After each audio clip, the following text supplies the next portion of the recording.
Domo minasan. Hehehe. Selamat datang di Amatiran Jangkars. Dedeng, ntar gitu. Ntar ada suara dedeng gitu ya. Oke, jadi hari ini kita mau ngapain sambil kita nungguin project-project dari Amatiran Jangkars yang lainnya. Kita akan membahas ini kira-kira ada 5 mesin yang jarang diketahui. Sebenarnya beberapa mungkin tahu, tapi untuk yang baru pertama kali main di otomotif jarang tahu ya mesin-mesin ini. Jadi bisa dikatakan 5 mesin underrated.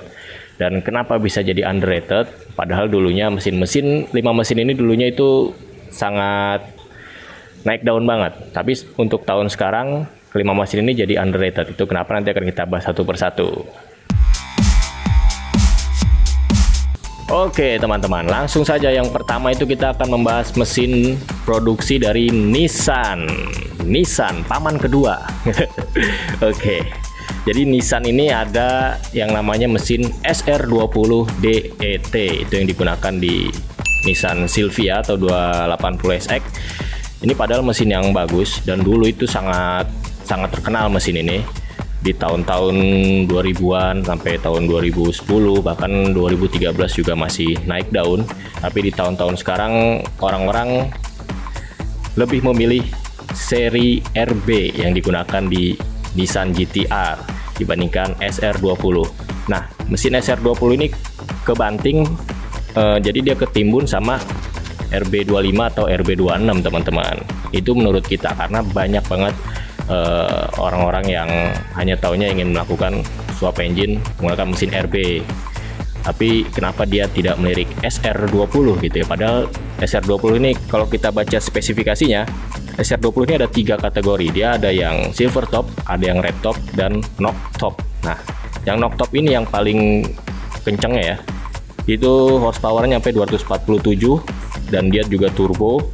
Lalu torsinya 275 Nm karena hanya bercecekan 2000, jadi torsinya tidak terlalu besar ya. Nah, mesin ini kebanting oleh RB series gitu, makanya bahkan di toko-toko mesin pun mesin ini udah jarang yang jual, karena mungkin kalau penjual mesin itu kan mereka nyetok mesin yang cepat lakunya, nggak mungkin mereka nyetok mesin yang lama lakunya. SR20 ini kategorinya yang cukup lama lakunya, dan bahkan spare partnya di tahun ini udah lumayan sulit untuk SR20 DET ini. Maka dari itu orang-orang pada hijrah ke RB25. Nah, RB25 masih banyak spare partnya.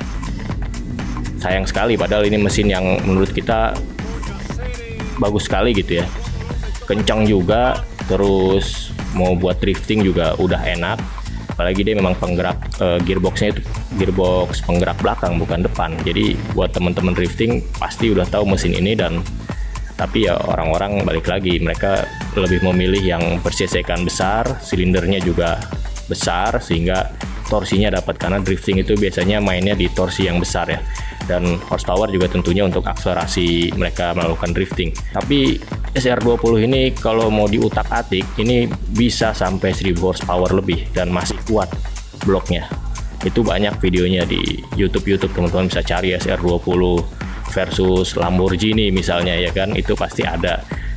Dan luar biasa pokoknya mesin ini. Cuman sayang ya kalau di negara kita, karena kita membicarakan mesin yang underratednya itu di negara kita, ini sangat jarang spare partnya, jadi orang-orang lebih memilih ke RB.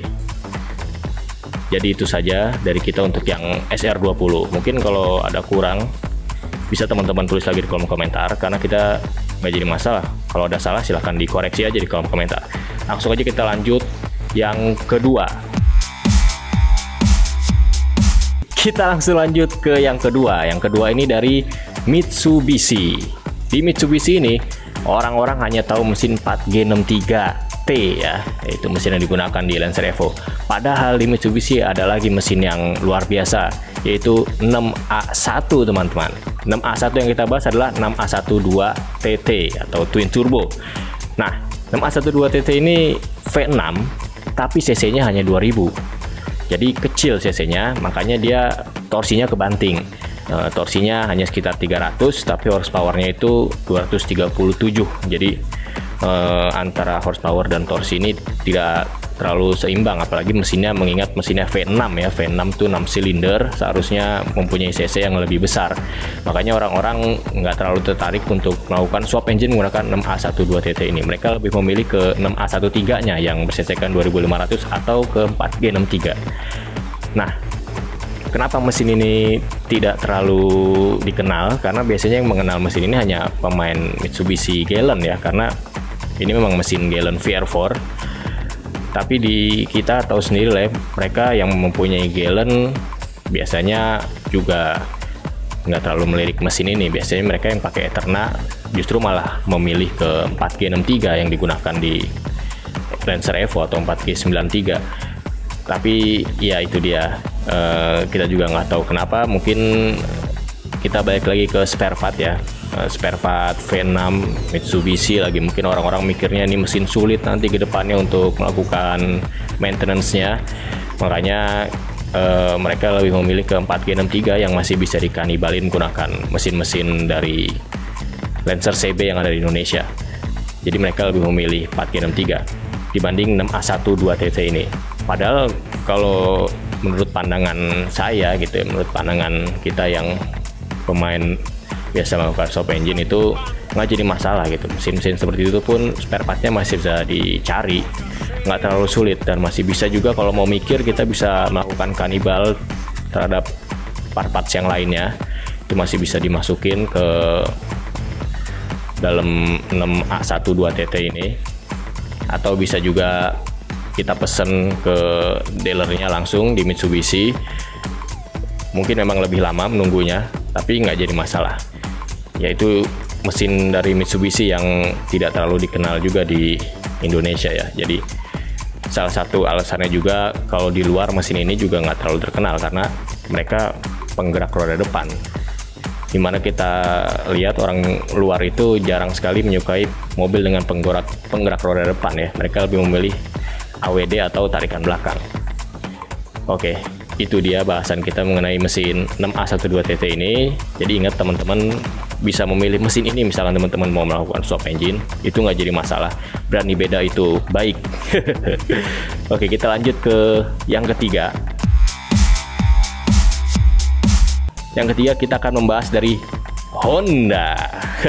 Wah, ternyata Honda ada mesin underrated-nya nih teman-teman. Apa nih mesin underrated-nya?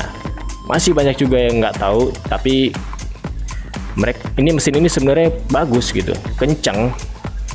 Tapi dia sayangnya ketiban dengan seri yang lainnya, yaitu seri F20B. Ini underrated teman-teman. Padahal mesin ini harganya tidak terlalu mahal. Teman-teman punya budget sekitar 60 atau 65 juta itu udah bisa melakukan ganti mesin menggunakan mesin DOHC, dan horsepowernya juga 200 horsepower untuk F20B. Terus dia juga mempunyai torsi yang cukup besar juga. Ini sekitar torsinya ini sekitar berapa ini? Kita lihat di sini 192, jadi hampir 200 Newton meter. Luar biasa. Dan dia udah DOHC, VTEC-nya juga bukan VTEC Eco tentunya. Tapi orang-orang lebih memilih ke H-Series dibanding ke F20B ini. Ya, ini memang kesalahannya Honda mungkin ya, dia buat mesin F20B tapi bikin lagi H22 yang mana daleman mesinnya pun sama, nggak ada bedanya. Semua mulai dari spesifikasinya sama, nggak ada bedanya. Yang berbeda hanya silinder, isi cc-nya aja atau isi silindernya ya. Itu F20B itu 2000 cc, sedangkan H22 2200. Nah, jadi torsinya tentu lebih besar H22. Orang-orang lebih memilih ke H22 dibandingkan F20B. Jadi sangat disayangkan mesin ini jadi jauh banget jatuhnya. Padahal kalau menurut kita nggak jadi masalah gitu. Kita mau merasakan mesin Honda yang DOHC VTEC bisa pakai F20B ini. Lalu ada lagi dari Honda yaitu F20C gitu. Jadi masih seri F nih. F20C itu digunakan di Honda S2000. Kenapa kita bilang ini mesin yang underrated juga? Ini memang mesin yang kencang, mesin yang bagus. Tapi orang-orang jarang yang mau melakukan swap engine menggunakan mesin F20C ini, karena yang pertama harganya terlampau mahal, dan yang kedua spare partnya juga rada jarang. Ya kita tahu harga mobilnya juga mahal ya, S2000, jadi harga mesinnya pun pasti lumayan mahal juga. Nah, makanya F20C ini kalah saing dengan seri K ya, K series gitu. Padahal F20C ini mempunyai kompresi yang besar juga, dia 11,5 banding 1, bayangin, besar sekali kompresinya. Dan dia mempunyai horsepower hingga 240. Bayangin ya, horsepower sampai 240.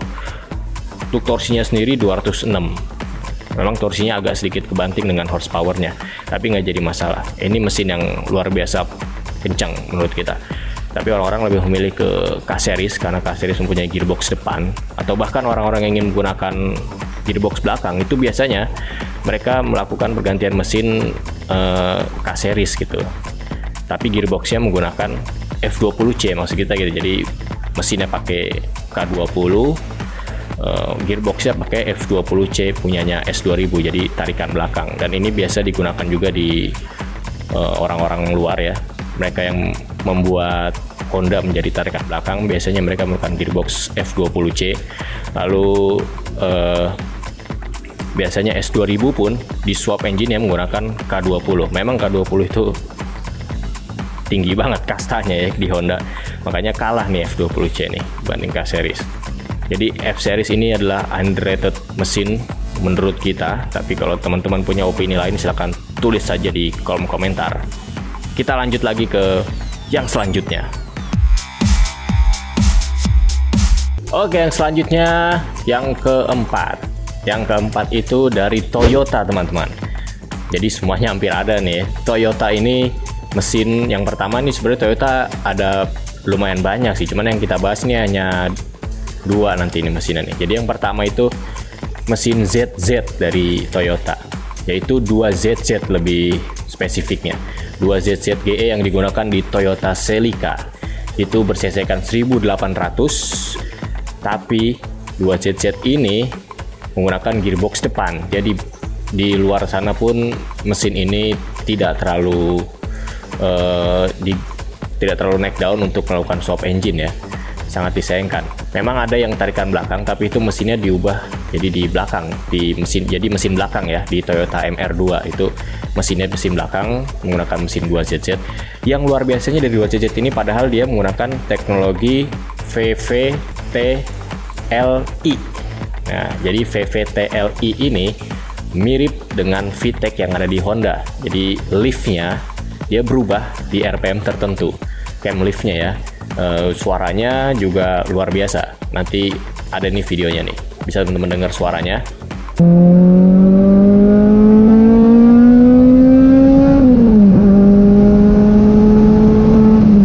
Nah, setelah itu mesin ini pun mempunyai tenaga yang cukup luar biasa.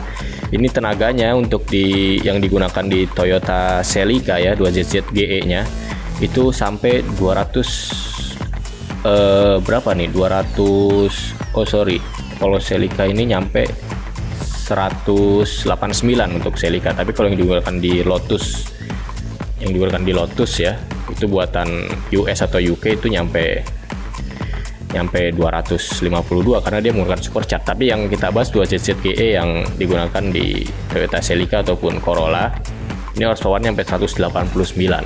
CC-nya hanya 1800.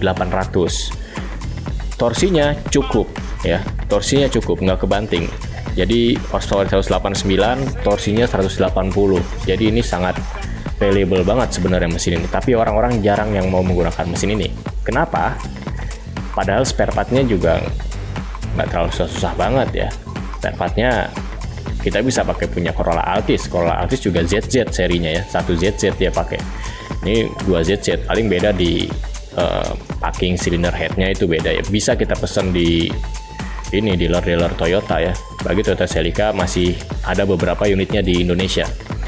Jadi ini juga salah satu mesin yang underrated di negara kita, karena orang-orang mungkin juga belum banyak yang mengetahui. Orang tahunya Toyota Celica aja, tapi nggak tahu mesinnya pakai mesin apa. Mesin yang digunakannya adalah 2ZZ GE.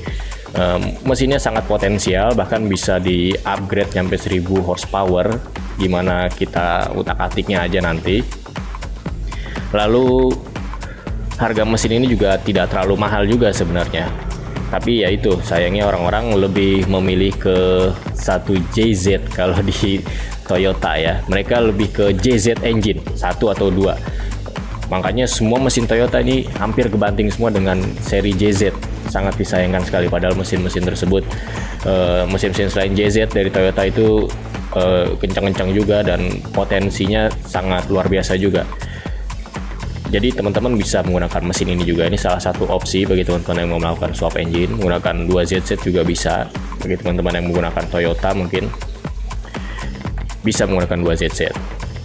Yang jual apakah ada, bisa dicari. Memang yang jual rada jarang mesin-mesin ini, karena itu dia, karena udah unrated. Ini kenapa kita tayangin ya, kita cari yang di pedagang-pedagang mesin udah agak jarang gitu. Kita tanya kenapa, alasannya karena memang udah jarang yang beli dan spare partnya juga udah lumayan sulit, jadi mereka nggak nyetok mesin-mesin ini. Nah, 2ZZ ini pertama kali ditemukan ya di Toyota Celica ya, itu Celica yang generasi pertama kalau nggak salah, itu dia udah pakai 2ZZ. Oke, jadi itu adalah bahasan kita mengenai mesin ZZ. Sekarang kita lanjut ke selanjutnya. Oke, yang selanjutnya ini terakhir dari Toyota juga, yaitu mesin ini ya, 3 SGE Beams. Nah, ini kebetulan project yang sedang kita bangun juga. Nah, 3 SGE Beams ini juga underrated teman-teman. Sebenarnya dulu juga naik daun, tapi di tahun-tahun sekarang udah underrated. Mungkin orang yang pemain otomotif lama tahu mesin ini, tapi pemain otomotif yang baru belum tahu mesin ini. Padahal ini mesin yang digunakan di Toyota Altezza dan Lexus CS 200 ya kalau nggak salah, atau 250 RS ya, RS 200. Nah, mesin ini tuh ada 2 gearboxnya, jadi ada gearbox depan dan ada gearbox belakang. Karena dia digunakan juga di Toyota Corona kalau nggak salah, kalau di luar di Caldina ya, Toyota Caldina. Lalu digunakan juga di mana nih, Toyota RAV4 ya, tapi RAV4 yang di luar itu menggunakan 3 SGE juga. Jadi ini mesin yang menurut kita underratednya itu karena pada saat kita melakukan posting di sosial media jarang orang yang tahu mesin ini gitu, dan bertanya ini mesin apa, padahal ini mesin yang dulunya nih legend juga teman-teman. Bayangin aja digunakan di Toyota Altezza, di Lexus RS 200. Dan mesin ini sangat potensial sekali karena kompresinya untuk yang generasi kelima itu 11,5. Ini 2000 cc, kompresinya 11,5. Ini menyaingi K-series dari Honda. Bersaing mereka, tapi memang horsepowernya kalah ya. Ini horsepowernya itu 210. Nah, 3 SGE ini mempunyai 5 generasi. Generasi 1, 2, 3, 4, 5. Jadi dan setiap generasinya berbeda, ada yang black top, ada yang red top. Kalau yang red top itu dia biasanya generasi keempat ya, tapi generasi kelima juga ada yang red top, tapi kita bahas yang black top. Nanti perbedaannya nih, yang red top itu dia valve-nya atau klepnya itu pakai steel alloy, tapi kalau yang black top sudah menggunakan titanium teman-teman. Jadi klepnya udah pakai titanium nih, luar biasa 3S. Kenapa 3S ini underrated? Ya yang pertama, orang-orang sudah tidak terlalu mengenal mesin ini. Legendnya udah terlalu tertimbun bawah. Karena balik lagi orang dibandingkan menggunakan mesin ini yang lebih baik ke JZ sekalian ya. Lalu mesin ini yang luar biasanya lagi sebenarnya dari mesin ini dia kolaborasi antara Toyota dan Yamaha teman-teman. Jadi ini buatan Yamaha kalau 3 SGE Beams ini. Mulai dari block head semua buatan Yamaha, dan 3 SGE Beams ini dia dual PVTi, jadi lumayan potensinya benar-benar luar biasa sih menurut kita. Tapi sayangnya balik lagi orang-orang memikirkan spare partnya bagaimana, spare partnya mudah atau enggak. Sebenarnya kalau menurut kita spare part mesin apapun itu masih bisa dicari dan masih bisa kita kanibalin. Kalau 3 SGE Beams ini beberapa partsnya, untuk parts mesin yang bagian luar, karena kita sedang membuat project ini, itu bisa kayak fan beltnya itu bisa menggunakan punya Toyota Yaris, dia sama. Untuk PVTi-nya bisa pakai punya Avanza bahkan. Untuk dalamannya mungkin yang agak sulit ya, kayak packing cylinder head gitu, seal-sealnya memang itu harus dipesan atau harus inden ya. Kita nggak nyari di sini ya, jarang juga yang jual ya kan. Lalu untuk intake-nya, throttle bodinya nih 3S ini unik ya, dia semi ini apa namanya, semi otomatis gitu, jadi dia semi DBW lah sebutannya. Dia masih pakai tali tapi dia ada motornya gitu, jadi kalau mesin mati dia nggak bisa digasnya, cuma setengah doang maunya, setengahnya lagi harus pakai motor gitu, jadi harus nyala dinamonya. Nanti ada di project kita yang 3S. Nah, mesin ini harganya cukup murah juga teman-teman, cukup murah. Ini range harganya 3S ini, karena kita udah melakukan project ini, range harga mesinnya ini sekitar 23 sampai 27-an lah range-nya ya, tergantung kondisi, tergantung yang jual juga. Nah, jadi teman-teman kalau mau bangun Corolla BX ya, itu bisa pakai mesin ini gitu, mesin teman-teman punya Mitsubishi Lancer, misalnya Lancer SL, itu juga bisa pakai mesin ini karena bergerak belakang. Bahkan Toyota Kijang itu juga bisa pakai mesin ini, karena teman-teman otomotif kita semua di Jawa Tengah itu ada yang di Jakarta yang menggunakan 3S ya di sini. Karena memang gearboxnya sama teman-teman. Jadi gearboxnya ini nggak jauh berbeda sama punya Kijang. Jadi bagi teman-teman yang punya Toyota Kijang yang punya 6 speed 7 sama mundur, itu bisa pakai gearboxnya 3S. Luar biasa kan. Jadi ini mesin yang sebenarnya fleksibel, hanya saja terpentok sama spare partnya yang sudah mulai jarang. Jadi stok mesin ini juga di pedagang-pedagang mesin sudah jarang juga, karena jarang terlalu laku. Dan ya, jadi pokoknya kalau mesin itu kalau harganya murah itu pasti spare partnya susah teman-teman. Jadi kalau harganya mahal, spare partnya gampang. Itu aja yang membedakan mesin, yang mana spare part gampang dan spare part susah ya. Nah, itu dia pembahasan kita 5 mesin yang underrated dari berbagai macam merek mesin, dan 5 mesin JDM tentunya ya, mesin yang kelasnya itu kelas mesin-mesin mobil sport ya, sport car. Jadi itu dia pembahasan 5 mesin underrated menurut kita. Bagaimana menurut teman-teman? Kalau misalnya ada yang kurang atau ada kesalahan, koreksi aja di kolom komentar. Kita tidak menutup kolom komentar. Oke, jadi ya luar biasa. Nanti untuk Q&A bisa ditanyakan juga di sini, dan kalau teman-teman mau video-video pembahasan mesin atau pembahasan modifikasi dan lain sebagainya, bisa tulis di kolom komentar. Nanti kita akan buatkan videonya seperti ini lagi. Oke, mungkin sampai di sini untuk pembahasan 5 mesin underrated menurut kita amatiran Jakarta. Jadi sampai jumpa dan sampai ketemu di project kita selanjutnya. Jangan lupa di like, di share, dan di subscribe channel kita yang baru ini, karena channel kita yang lama naik. Dan bagi teman-teman yang mau melakukan donasi seikhlasnya, linknya ada di deskripsi. Silakan ke situ aja, bebas mau berdonasi berapa aja, karena monetasi kita ditangguhkan. Sampai ketemu lagi.